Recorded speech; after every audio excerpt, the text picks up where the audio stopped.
Mr. Robert Fleming, Executive Director of WaterlooWatch, regarding item 4.2.2, fluoridation of drinking water. Sir, have a seat. You have about 8 minutes, including questions. Thank you, Mr. Chair and members of the committee, and also thank you to Charlene. She's been very helpful over the last several weeks just preparing for being here and being received here, and I appreciate that. It is a privilege to be here, and I understand that, and I thank you for that as well.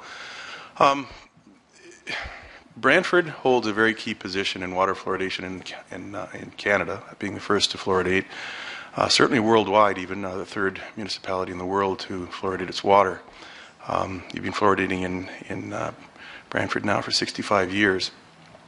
I had no opinion on water fluoridation 3.5 years ago when citizens came and asked me to offer my assistance in trying to discern what science there is to support it and to try to discern where it came from and where it's going. And I'd like to share with you, beyond the report which you have and you can read, I'd like to share with you some of my personal experiences. Starting out with no opinion on water fluoridation, I started to ask questions, and we started from the bottom up. We would ask our community, Waterloo, which is part of a region, and then we would ask our region, and we moved it up through the dentists and other regions. And eventually, we ended up talking to the Ministry of Environment. Petitions went in to the Ministry of Environment. Carol Clinch was a large part of that. Petitions have gone into the federal government, Health Canada. Formal requests for records of information have gone in, and what I can tell you is that for what is supposed to be one of the 10 most successful public health measures of all time, I can't seem to find the science at the source that supports the safety or the efficacy of water fluoridation. And we have really tried. To give you another example, Freedom of Information request was issued across the province of Ontario in May 25th of 2009, exactly 1 year ago tonight.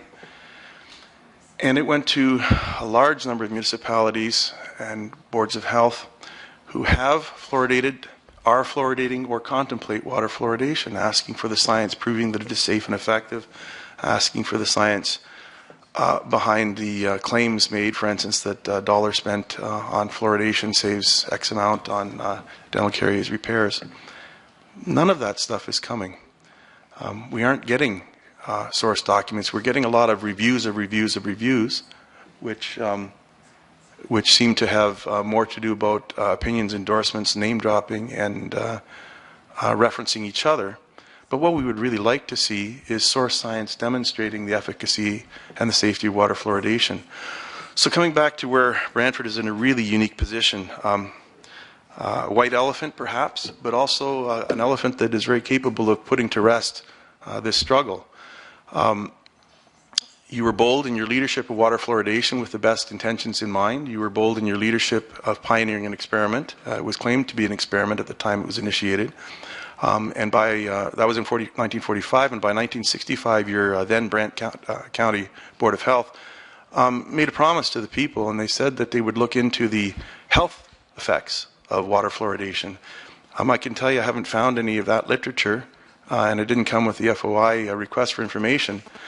So as an extension to what this council has had the courage to open up and launch by asking the unaskable question of looking back into the efficacy of water fluoridation in a community that launched it, I support your courage, and I'd also encourage you to take it a step farther. I think we can all see by the reports that were received back from staff and by your medical officer of health, cursory would be the single word that could describe them. Your medical officer of health saws off the report in 2006, and we know that a tremendous amount of new research has come forth, starting with the NRC report, National Research Council report on fluorides and fluoridation in drinking water, and that was released in 2006, and since then it has spurred a worldwide relook at water fluoridation. I can tell you that formally asking the Ontario Dental Association for fluoridation science, when push came to shove in the press, they actually were quoted as saying, well, we don't actually have any science in hand.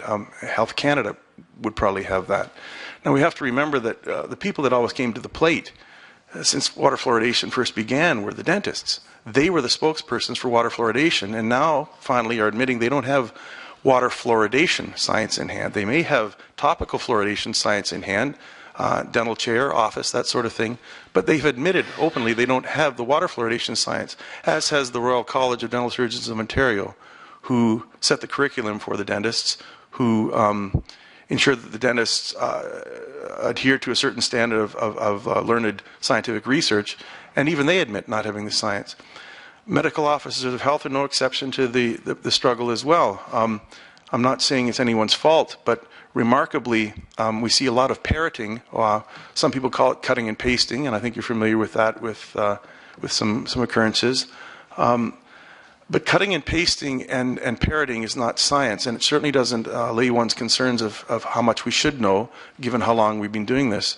So I implore this council or this committee to pursue, beyond just tonight, the reports you've received, and insist on some first-hand sourced science demonstrating the benefit and effect of water fluoridation. And I would even encourage you, maybe, since we've been fluoridating for such a long time here, to start with looking for the science locally, because I think what you'll find is the harder you push for the science, the farther off of this continent you have to look for it. Dr. Peter Cooney, our Chief Dental Officer of Health for this country, actually declared that we don't do water fluoridation science in this country. It's too expensive, it's too complex. We just don't do it. But then he quickly said we don't need to do it because we have lots of science coming from overseas. Well, for a continent that launched fluoridation, not to have the science on the continent to support fluoridation seems a tad odd. So I really, really am thankful that this opportunity has been presented to the people to relook at fluoridation. It is a daunting task, but it's a fascinating undertaking. I certainly found that. My time as volunteer, I've been spending every day for the last 3.5 years volunteering my time. Why I do it is because I'm compelled to do it when I learned how much we don't know. So I thank you for the opportunity to speak to you, and I again, really encourage you to pursue this to get the final answers, because we've been doing this for almost 7 decades now, and it's unthinkable that this is as far as we've got in 7 decades. Thanks very much. Mr. Fleming, thank you very much for your presentation. We have a few seconds left. Are there any questions of the delegation? Councillor Kelman, go ahead, please. Thanks, Mr. Chair, and thanks for coming here tonight. You mentioned that you've inquired from Health Canada about their science, and you saying that they have no science, or they do have science? Well, first of all, we've never seen source science, and the definition of source science would be the first-hand science conducted in a variable controlled, methodologically sound, statistically valid study demonstrating cause and effect relationship. At best, you will come up with correlative science. For instance, if you look at the language in the science, it says we have introduced artificial fluoridation to the municipal water supplies or communal water supplies. We have observed a decline in dental caries. Well, first of all, not to be sarcastic, but to make the point clear, we also observed the sun rise and set that same day. But we cannot infer causality. But more importantly, we've observed where fluoride hasn't been introduced in communities a virtually equal decline rate in dental caries. And an example of that would be in Europe, where 96% of Western Europe is unfluoridated and is benefiting with the same decline in dental caries as we claim to be benefiting due to fluoridation alone. So there's something wrong with that picture if we can't get the source science. Councillor Kellan, I'm afraid we're out of time. Mr. Fleming, again, thank you for your presentation.